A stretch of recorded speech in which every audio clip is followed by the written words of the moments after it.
Madame la Présidente du Conseil d'État, Monsieur le Président, Madame la Directrice, Mesdames les Directrices, dear Andrew, dear friends, if I may, first of all, thank you very much for very kind and generous introductions. But thank you, more importantly, for this invitation and for the opportunity to say a few words about the Human Rights Council. I really, we often say this as diplomats, but tonight I really feel honored and also a little bit in awe, intimidated almost, to address you here in what is essentially, of course, an academic event. And I have to tell you the truth, I'm not myself much of an academic. I consider myself more of a practitioner.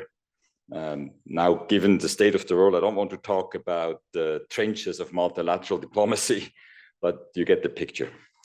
And now, this said, in times like these, it seems indeed necessary and useful, even for practitioners, to take a step back every now and then and consider some of the more basic and general issues. And therefore, the question, is the Human Rights Council a body of law or politics? It is a question, a tension indeed, that has intrigued me since I started working around with the Council not long after it was established in 2006. And it's a question that addresses the criticism that is often directed at the Council for being politicized. But before I actually address the question, allow me to start by stating the obvious. First, human rights are important. Second, the Human Rights Council is the most important intergovernmental body dealing with human rights and not just within the United Nations system. Human rights are important. This should be obvious, but as we heard in the introductory remarks, if we look at the state of the world today, it needs to be said. It needs to be said repeatedly and with emphasis. Human rights are about human dignity and freedom, or freedoms, as they are captured in the Universal Declaration of 1948. Human rights are indeed universal, and they didn't start in 1948. In any culture, the principles of human dignity, freedom, and justice have roots that go back much further than 1948. Human rights are essential for any society's stability and prosperity.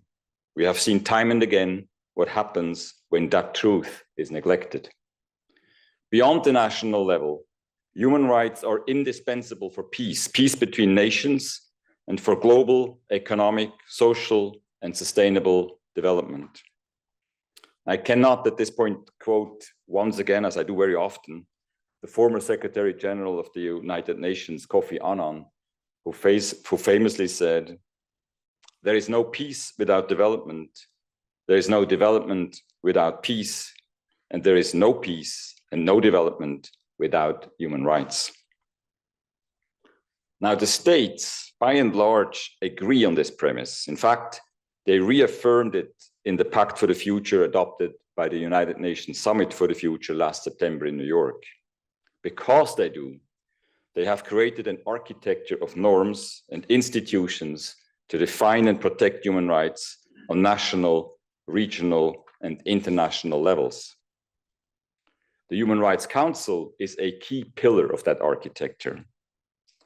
Given my current role, I may not be entirely objective, but I will say, and I will say it with conviction, that the Council is the most important intergovernmental body dealing with human rights in terms of its mandate, its inclusivity, the expertise it brings together, and also in terms of impact.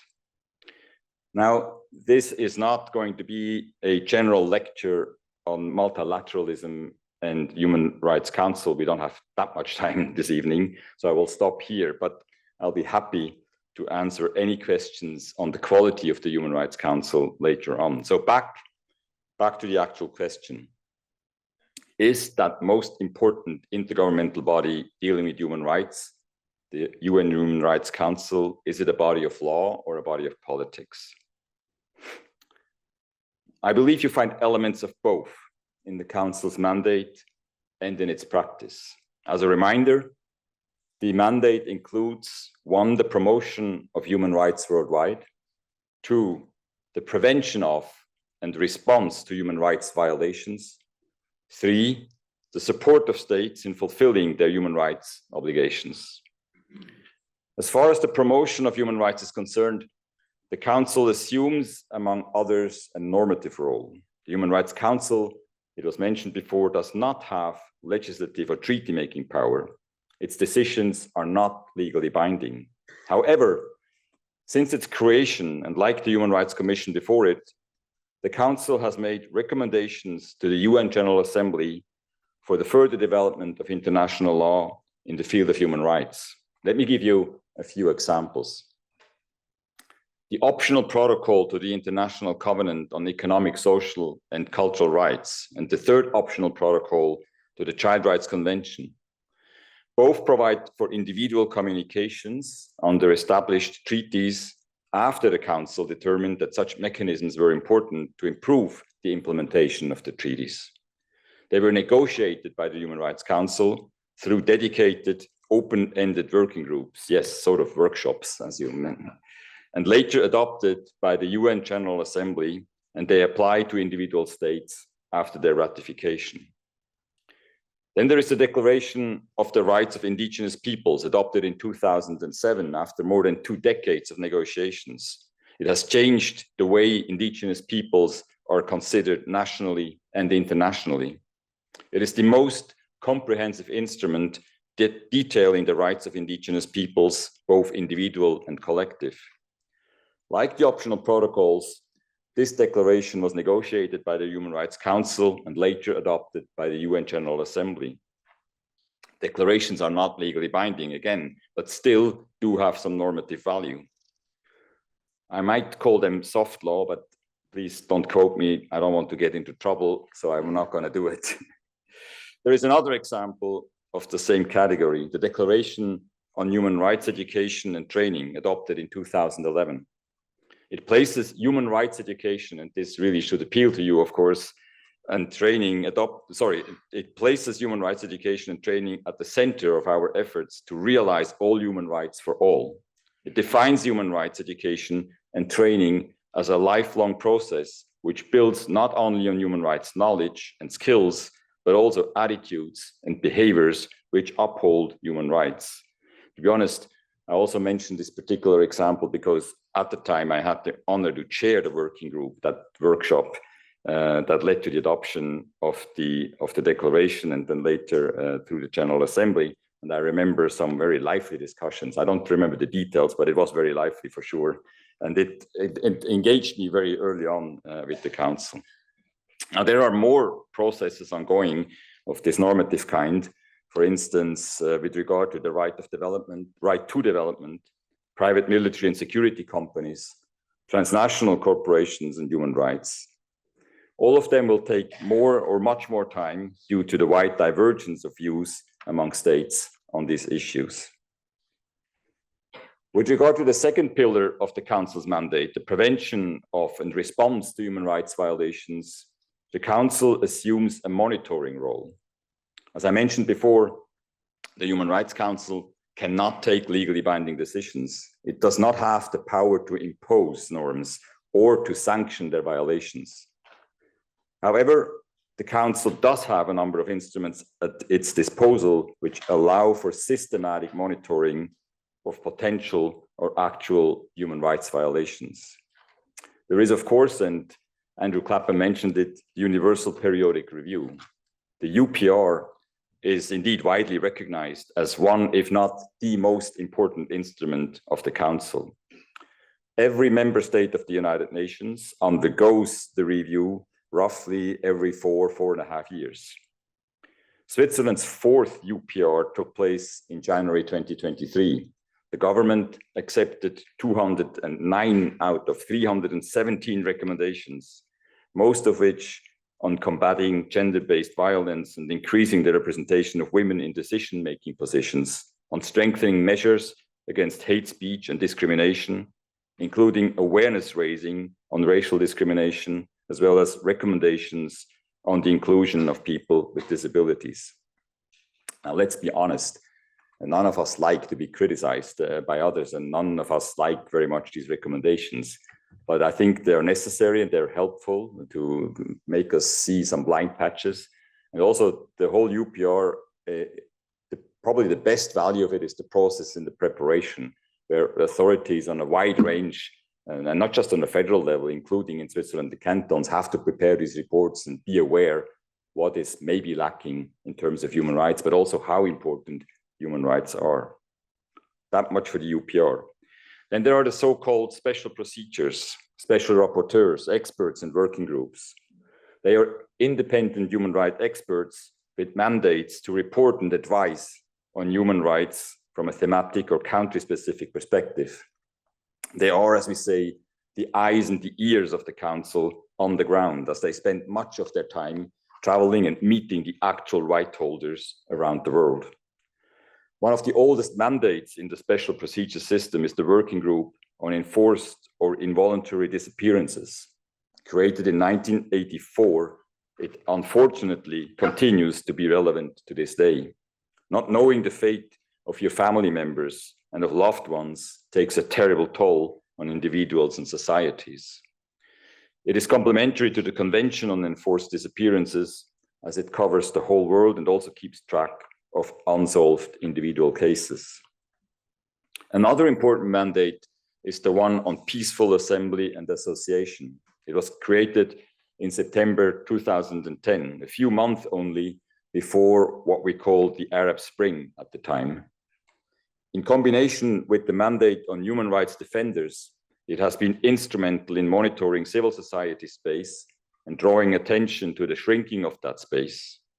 Among other things, the various mandate holders developed collections of best practices and training modules for police forces and other public order personnel to prevent violations of human rights in the context of peaceful protests. The Council also has the possibility to establish commissions of inquiry, fact-finding missions, and ad hoc investigations. Andrew Clapham mentioned it. These have proven to be a very important part of the toolbox of the Human Rights Council in case of violations and abuses of human rights, whether due to outbreak of conflict or other circumstances. The Independent International Commission of Inquiry on the Syrian Arab Republic was established in 2011. It is the longest running of these commissions of the Human Rights Council. It has provided reports throughout the last 14 years, and it has contributed to documentation on violations from all parties to the conflict. Amongst other things, it has remained a powerful voice for the victims of the conflict. It recommended the establishment of a dedicated institution for missing persons, a recommendation that was followed by the General Assembly in June 2023. The actual mechanism is being installed here in Geneva. The Commission has recently been allowed, and I believe it's actually for the very first time, to go visit Syria at the very particular time of the country's history. The Commission on Human Rights in South Sudan is another example. In addition to the standard reporting to the Human Rights Council, the Commission collects and preserves evidence to support national, regional, and international efforts to promote accountability. As a result, the commissioners have interpreted their mandate to include collecting evidence in a manner that allows for the classification of crimes in different ways, including as a violation of treaty obligations, international crimes, or domestic crimes. This ensures that future prosecutions can take place within multiple types of proceedings, such as trials under universal jurisdiction, national proceedings in third states, or at a possible hybrid mechanism within South Sudan. Finally, and that is little known, there is the so-called complaints procedure, which is, as I said, little known, but can be very useful. The confidential complaints procedure is the only universal mechanism capable of dealing with all types of rights violations, regardless of where they may have been committed. Any UN member state can be the subject of a complaint. The procedure places the victim at the center and has enabled states to respond constructively by taking positive measures that include, and these are examples we've seen in the past, the organization of independent investigations, the alignment of policies and legislation with international human rights standards, the release of detainees and political opponents, the reduction of prison sentences, the abolition of the death penalty for minors, and the provision of reparations to victims of human rights violations. So much for the instruments at the Council's disposal. However, neither the mandate, which obviously emanates from human rights, nor the normative and monitoring roles and instruments that I have just described, in my opinion, make the Human Rights Council a legislative or even a judicial body. In fact, there are a number of elements that make the Council seem more of a political than a legal body. There is the membership. The Council consists of 47 member states, which are elected by the UN General Assembly. There are clear requirements with regard to a country's human rights record and engagement with the human rights mechanisms of the United Nations. However, the decision to elect the candidate or not often seems to be based more on geopolitical alliances than on a country's actual human rights record. There is the decision-making process. I'm afraid to say, and you can or cannot quote me here, but I'm afraid to say that the trend to transactional diplomacy does not stop at the Human Rights Council. Countries often take positions and vote based on political grounds and alliances rather than objective human rights considerations. Then there is the lack of enforcement power. As I mentioned earlier, the Council cannot impose legal sanctions or enforce compliance. Its main instruments are public attention, diplomatic pressure, and resolutions, the effectiveness of which depends on political will. Now, all of this leads me to a conclusion, a question, and a plea. A conclusion is, or my conclusion at least is, the UN Human Rights Council and its mandate emanate from international law, in particular human rights law. The Council has normative and monitoring functions which give it an important role in shaping human rights and promoting their implementation. It is, however, a political body because its membership, decisions, and actions are influenced by state interests, alliances, and diplomatic strategies rather than just legal principles. And in this, and that's my only reference to the UN Security Council, the Human Rights Council is no different from that council, that other council, but also from a body like the Economic and Social Council. Now, my questions. Are this mixture of roles and the predominantly political character of the Council a problem? Are they diminishing the Council's importance or its impact? You'll not be surprised. I don't think so. I don't think so because I'm convinced of the need of political debate and of the power of public awareness. As mentioned in the beginning, states are in broad agreement on the fundamentals, that is, on the importance of fundamental norms of human rights. Beyond that, we have a variety of views about many aspects of human rights, about whether and how human rights law should be amended in light of new trends in society, economy, science, or the environment, about how we go about the implementation of human rights, in particular when it comes to the lack of resources or capacity on the side of the responsible government, even more so when it comes to grave violations. Now, political debate is needed to argue and listen, to learn about each other's concerns and best practices, to find common ground and ensure steady progress. And the Council is the best place to do so, as it offers ample opportunity for debate in formal sessions, interactive dialogues, panel discussions, and a great variety of informal events all year round. We may regret the lack of enforcement power of the Council. However, we should not underestimate the power of reporting and creating public awareness. Through its highly transparent and public working methods, its formal and informal debates, the Universal Periodic Review, as well as the reports of the special procedures and the ones requested of the High Commissioner's Office. The Council provides important impetus and orientation to national legislators on trends that require the future development of human rights. For instance, the impact of neurotechnology on human rights or environmental change. It draws public attention to situations of potential human rights violations and triggers preventive efforts and capacity building on international, regional, and national levels. For instance, I mentioned the example of peaceful protests and human rights. Another example is the expert mechanism to advance racial justice and equality in the context of law enforcement. The Council sheds a light on situations of systematic violations of human rights, gives victims a voice, puts in place mechanisms that will facilitate accountability, and it helps accelerate assistance to the victims. We saw this most recently just a few days back in the special session of the Council on the situation of human rights in the east of the Democratic Republic of the Congo. Now allow me to conclude with that plea, a plea for political engagement, a plea to member states, observers, and other stakeholders. Do engage in the debate. The more voices the Council hears, the better and more legitimate its decisions will be. Argue your country's or your constituency's specific case. Bring your national or technical expertise to the table.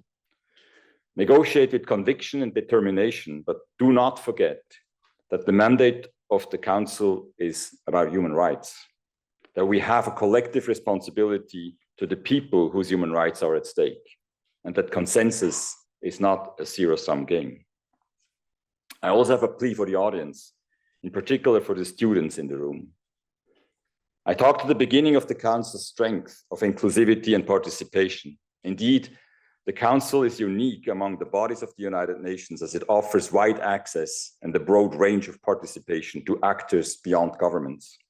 So please, as students and as future diplomats, future activists, academics, entrepreneurs, engage with the Human Rights Council, follow our work, hold us accountable, contribute with your own ideas on how we can be more successful on our journey towards, and I quote the preamble of the Universal Declaration of Human Rights, our journey towards a world where the inherent dignity and the equal and inalienable rights of all members of the human family are truly respected. Thank you very much.